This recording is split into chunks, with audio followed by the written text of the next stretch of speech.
Escala de trabalho. Então a escala de trabalho é quando o empregador acabou estabelecendo que a atividade da sua empresa, ela aconteceria, por exemplo, de domingo a domingo.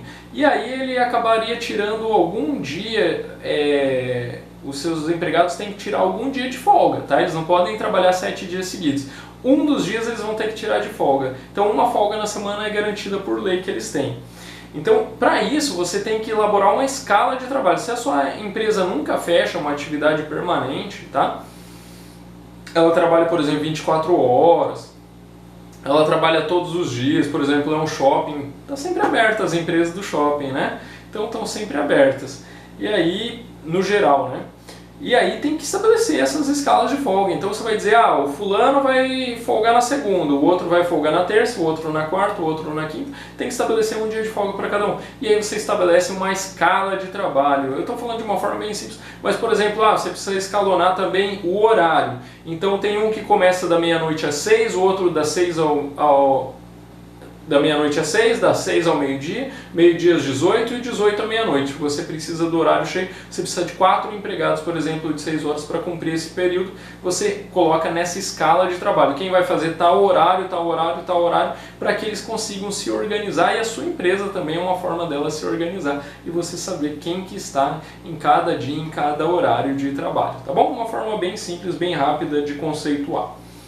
Estabilidade no emprego. Tem alguns casos no direito do trabalho que os empregados possuem direito à estabilidade. São os casos, por exemplo, da gestante, desde a gestação até 5 meses após o parto, ela tem direito a uma estabilidade. Quem participa da CIPA, que foi eleito, tem direito à estabilidade. Quem é eleito, por exemplo, dirigente sindical, tem direito à estabilidade. O acidentário, no caso o pessoal que se acidentou no trabalho, né? No trabalho. Então se acidentou, quando a pessoa se afasta pela previdência, depois retorna ao trabalho, tem 1 ano de estabilidade. Entre mais algumas estabilidades que existem ali na nossa legislação, tá? Então isso é a estabilidade. Não podem ser demitidos durante esse período de estabilidade. Se forem demitidos, aí o empregador pode ter que pagar todo o período estabilitário como uma indenização para o empregado, além que ele pode pedir mais algumas coisas ali, mais alguns direitos num eventual reclamatória trabalhista, tá bom? O nosso estagiário é uma pessoa que eu, pelo menos, já fui estagiário, a maioria dos profissionais já foram estagiários em algum momento. Estagiário é assim, é uma forma bem legal de você ingressar no mercado de trabalho. Normalmente você custa bem pouco para o seu empregador, tá? Porque você não tem basicamente quase nada de direitos trabalhistas, não tem um vínculo de emprego exatamente. Basicamente você precisa estar estudando e aí você vai fazer assim, é como se fosse parecido com o aprendiz, só que o aprendiz tem carteira assinada e você não. Então assim, o estagiário ele tem a parte teórica, por exemplo, faz faculdade, aí ele tem a parte teórica lá na faculdade e a parte prática na sua empresa. Então você tem que indicar um supervisor do estágio dele, uma pessoa a quem ele vai se reportar, a pessoa que vai ficar ensinando ele, supervisionando as atividades dele, ele vai estar aprendendo na sua empresa. Tem limitação de 2 anos, ele é feito normalmente por uma intermediadora, aqui na minha cidade, por exemplo, é o CIE, quem faz a intermediação. Então, como se fosse um tripé, fica assim, é uma relação uma relação de aprendizagem e de trabalho também, vinculada entre o estagiário, a instituição de ensino e a empresa intermediadora, o órgão intermediador, que no caso aqui da minha cidade é o CIE. Então ele faz esses 3 pontos ali, cada um fica com uma cópia do contrato, todo mundo tem que assinar, precisa gerar relatórios sobre as suas atividades do estágio, se você realmente está realizando, se as atividades realizadas estão dentro do programa, do que estava previsto para o estágio. Tá? Tentem não desvirtuar as atividades, não gerar vínculo de emprego, estagiário não pode ficar fazendo hora extra, estagiário não pode ter essas questões ali, tá, pessoal? Porque senão você pode acabar gerando um vínculo de emprego. E estagiário ele nem sempre precisa ser remunerado, vocês acreditam nisso? O estágio pode ser até voluntário. Por quê? Porque tem algumas faculdades, por exemplo, que exigem para que a pessoa se forme, é obrigatório que ele faça um período, umas determinadas horas de estágio. Então, quando o estágio é obrigatório, a empresa não é obrigada a remunerar, ela remunera se ela quiser. E já os que não são obrigatórios, a empresa é obrigada a remunerar, ela tem que conceder uma bolsa. Só que o problema é que a lei até hoje nunca estabeleceu um mínimo. Então, se ela disser, ó, pago R$100, como eu já vi muitos casos de gente que paga R$200, assim, escritórios de advocacia pagam R$200, R$300, tem vários que fazem isso e tem outros que pagam bem. Mas, então assim, se você estipular que a bolsa vai ser essa, infelizmente é isso que você tem para oferecer. Pode ser que tenham pessoas que aceitem e pessoas que não aceitem, tá? E você pode remunerar também estágios que sejam obrigatórios, você pode remunerar, como eu falei ali de advocacia, por exemplo, é um estágio obrigatório. Se você remunera se você quiser ou não, tá? Mas aí você que estipula. E não tem incidência de previdência de INSS, por exemplo, FGTS, eles não têm férias exatamente, é um descanso que eles vão ter, uma licença que eles vão ter de 30 dias, não tem aquele 1/3, tá? Então o estágio não tem 13º, não tem os direitos previstos na convenção coletiva, não se aplicam aos estagiários. Tá? Isso aí vamos conceituar bem brevemente. Exame médico ocupacional. Então todas as atividades das empresas, elas têm algum tipo de risco, tá? Por menor que seja, mas tem algum tipo de risco. E aí os empregados eles têm que ficar fazendo exames, tá? Esses exames eles podem ser vários. Então, na admissão, é o pré-admissional, então ele faz um exame para saber se ele vai poder desenvolver aquela atividade na sua empresa, se ele tem condições físicas e mentais para desenvolver aquela atividade. Ele tem que fazer exames periódicos, então a cada 1 ou 2 anos ele tem que fazer o exame. Ele tem que fazer, se ele se afastar do trabalho, ele tem que fazer um exame para o retorno do trabalho, tá? Tem que fazer exame demissional. Então são vários exames e isso aí tudo vai estar previsto num programa que é chamado de PCMSO, tá? Que sua empresa vai ter que ter. Então, são alguns exames obrigatórios que são pagos pela empresa para que o empregado faça e avalie a condição física do seu empregado, se ele está apto ou inapto para o trabalho. FAP. FAP é fator acidentário de prevenção. É um fator que o governo federal ele estipula todo ano. É de acordo com, ele diz assim, é a sua empresa em relação às demais empresas que fazem a mesma coisa que você no Brasil inteiro, como que elas cuidam dos seus trabalhadores, como que é a rotatividade delas, como que é o número de afastamentos de acidentes, de aposentadoria por invalidez, como é que você está cuidando. Então ele avalia o posicionamento da sua empresa em relação às demais empresas da mesma atividade no Brasil todo. E aí ele vai te dar um fator. Esse fator ele vai influenciar na sua contribuição previdenciária patronal.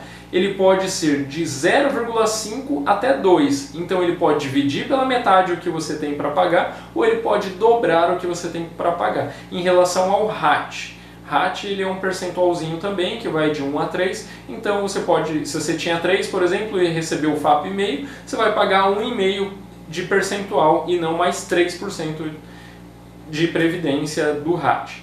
E se você teve um FAP atribuído a 2, ao invés de pagar 3% de RAT, você vai pagar 6%. Então você pode ser beneficiado ou punido. Tá? Isso sai todo mês de setembro a cada ano.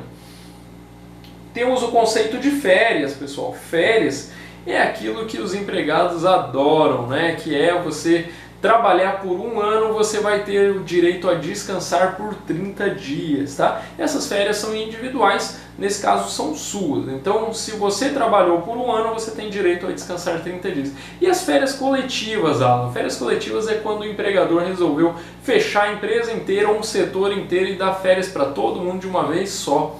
E aí então ele faz férias coletivas. Férias sempre são ditas e determinadas pelo empregador e não pelo empregado. O empregado pode sugerir, pode fazer uma solicitação, o empregador acata a concessão daquelas férias em determinado mês, se ele quiser, tá bom? O terço das férias, então todas as férias elas têm direito ao empregado receber o valor de 30 dias da remuneração e mais 1/3 desse valor, que é o nosso terço constitucional, o terço das férias. Tá? FGTS, todo trabalhador ali da CLT, ele tem direito ao FGTS. É um valor de 8% sobre o valor da sua remuneração. 8% disso o empregador vai ele mesmo pagar, numa guia e isso aí vai ser depositado numa conta na Caixa Econômica para você. Todo mês 8% da sua remuneração lá na conta do FGTS da Caixa Econômica para sua garantia. Por isso que é o seu fundo de garantia. No futuro você pode precisar dele. GFIP e CFIP, já deve ter ouvido falar desses conceitos. GFIP é Guia de Recolhimento do FGTS Informação à Previdência Social. Então a GFIP é a guia, tá, pessoal? E CFIP é o sistema. CFIP é a mesma coisa, Sistema Empresa de Recolhimento ao FGTS e Informações da Previdência Social. Então o sistema que você vai gerar a GFIP, tá? Quem lida com o departamento pessoal vai conhecer esse sisteminha. Esse sistema aí também dizem que está com os dias contados aí por causa do E-Social, só que aí agora também dizem que o E-Social também está com os dias contados. Então, por enquanto tá nesse período desse vídeo aqui tá vigente, você tem que fazer a CFIP, tá? Na CFIP você tem que fazer a GFIP, a transmissão da GFIP. Gratificação, prêmios e ajuda de custo. Gratificações são algumas coisas que você pode simplesmente, deliberadamente, eu vou te dar uma gratificação esse mês porque você fez isso, fez aquilo, tá? Achei que você merece, você se esforçou, isso e aquilo. Prêmios normalmente são algumas coisas estipuladas, você cria algum critério com todos os seus empregados e você fala assim, olha, se vocês se esforçarem, pode ser prêmio individual, coletivo, pode ser em dinheiro, pode ser uma televisão, um notebook. Se você se esforçar e conseguir fechar, por exemplo, a pessoa fecha contratos com clientes, né? Normalmente todo mês você fecha 5 contratos, só que se você conseguir fechar 8 contratos nesse mês, eu vou te dar um prêmio de um notebook, por exemplo. Quem conseguir fechar 8 contratos, então a pessoa precisa se esforçar, é um esforço superior ao normalmente realizado, normalmente esperado. Quando ela se esforça e atinge aquilo, então você pode pagar um prêmio para ela, tá? E isso aí, desde a reforma trabalhista, esse prêmio nesse conceito, tá? Nesse conceito exato, ainda que habitual, ele não integra nada no contrato de trabalho, não faz base para incidência trabalhista, previdenciária, nada, tá? Ele recebe limpo aquele valor. Ajuda de custo, pessoal, ajuda de custo normalmente é assim. Você utiliza o seu próprio veículo para trabalhar. O seu empregador, ele te contratou, preciso de motoboy que tenha moto própria. Então, para você utilizar sua moto no trabalho, o empregador não pode repassar os custos da empresa para você. Ele tem que arcar com os custos daquela moto. Então, ele te paga como uma ajuda de custo aquele ressarcimento dos gastos que você tiver com a moto. Tá? Isso é uma ajuda de custo. Olerite. Olerite é basicamente o recibo de pagamento, é o nome que a gente dá para o recibo de pagamento dos empregados. Então, a gente chama de olerite. Homologação de rescisão. Homologação de rescisão é quando você rescinde, por exemplo, o contrato de trabalho. Antes da reforma trabalhista, sempre quem tivesse mais de um ano era obrigado a homologar no sindicato. Levaria tudo isso para o sindicato, toda a documentação, o empregado, o empregador vão lá junto.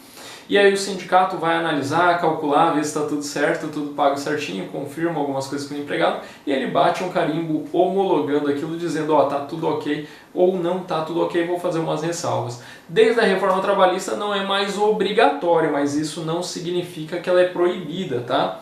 Então, se por exemplo a sua convenção coletiva disser que ela é obrigatória, você precisa continuar fazendo, tá? Então, a CLT extinguiu a obrigatoriedade, mas não disse que é proibido. Então, se a sua convenção coletiva disser que é obrigatório, você tem que seguir a convenção e homologar, tá bom? Horas extras eu já conceituei bem rapidinho, né? Então, é quando você tem um horário de trabalho e você extrapola esse horário por algum motivo. Não terminou o serviço, precisava trabalhar um pouquinho mais para terminar. Isso aí, então, são as horas extras. E as horas extras, ela tem um reflexo no DSR que eu falei. Tá? O DSR é o descanso semanal remunerado, você trabalha 6 dias para folgar no 7º, horas extras você tinha que trabalhar X horas, né, para X descanso. Então você trabalhou um pouquinho mais do que essas X horas, então tem que aumentar um pouquinho o descanso. Como não dá para descansar um pouquinho mais, que é atrapalhar o bom desempenho da empresa, né, porque aí os trabalhadores iam folgar muito mais do que trabalhar, muito mais do que a empresa esperava, quero dizer. Então o legislador determinou que isso fosse pago em pecúnia, em dinheiro, tá bom? Esse reflexozinho. INSS. INSS é a contribuição à Previdência Social. Todo empregado vai sofrer ali desconto de INSS no seu holerite e essa é a contribuição dele para a Previdência Social. Já as empresas que não forem do Simples, umas empresas de tributação regime normal, elas pagam INSS patronal. As do Simples elas pagam imposto único, né, unificado, então não tem exatamente o imposto patronal, o INSS patronal, elas vão ter somente as empresas do regime normal de tributação. Tá? Intervalo intrajornada e entre jornadas. Intervalo intrajornada é aquele para descanso e alimentação. Tá? Então, por exemplo, a pessoa vai trabalhar 8 horas, então entrou às 8, saiu ao meio-dia para almoçar, volta às 14 e vai embora às 18. O intrajornada é esse intervalo que você deu ali do meio-dia às 2 para a pessoa almoçar e descansar. E o entre jornadas é assim. Eu falei que ela entrou às 8, saiu às 18 da sua empresa, certo? Quando ela sai às 18 horas da sua empresa, para ela poder voltar a trabalhar para você, precisa existir um intervalo. Esse intervalo previsto na lei, ele é de 11 horas consecutivas. E se tiver também, nesse meio período, o empregado tiver direito ao recair a folga do empregado, acabar coincidindo também com a folga do empregado, tem que ter as 11 mais as 24 horas da folga, fechando 35 horas de descanso de intervalo entre jornadas, mas 35 só se coincidir junto nesse meio período a folga, senão vai ser 11 horas, então saiu, por exemplo, trabalhou até meia-noite na sua empresa, ele pode voltar no dia seguinte a partir das 11 horas, tá? Não antes do que isso, senão sua empresa pode sofrer algumas punições. IRRF, que é o imposto de renda retido na fonte, então sempre que o empregado ganha um pouco melhor no geral, ganhar R$3.000, R$2.000, aí ele começa a incidir a tabela de imposto de renda retido na fonte. Tem algumas deduções ali de filhos, de algumas coisas ali, mas no geral ele vai pagar um imposto que vai variar ali de acordo com a tabela. A alíquota vai deduzir o INSS que ele já descontou, sim, deduz INSS. Do cálculo, da base de cálculo do imposto de renda, vai fazer a dedução de filhos, um valorzinho para cada filho, tá? A previdência, e dessa base de cálculo que sobra, calcula essa alíquota que ele vai sofrer de imposto de renda, tá? Isso é descontado do empregador, não é do empregado, não é do empregador. O empregador, ele tem, algumas empresas do regime normal, elas vão ter o imposto de renda pessoa jurídica. Jornada de trabalho e horário de trabalho, qual que é a diferença? Horário de trabalho eu trabalho 8, 12, 14, 18. Esse é meu horário. Jornada de trabalho eu trabalho por 8 horas por dia, eu trabalho 44 horas na semana, eu trabalho 220 horas no mês. Diferenças entre horário e jornada de trabalho. Jurisprudência, o que é a jurisprudência? Jurisprudência é assim, quando acontecem processos trabalhistas, reclamatórios trabalhistas, todo o processo acaba terminando com uma sentença. Essa sentença o juiz vai dizer algumas coisas e se justificar por que ele tomou aquela decisão.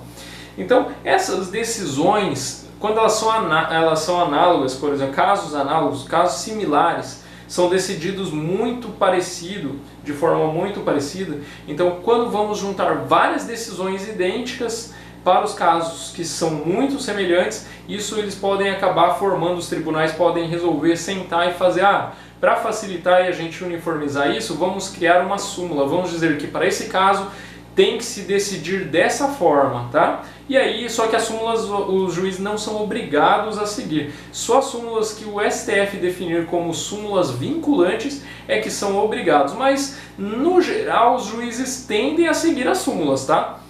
As súmulas vinculantes eles são obrigatórios seguirem. As súmulas no geral eles costumam seguir também, mas eles não são obrigados a seguir, tá bom? Entenderam?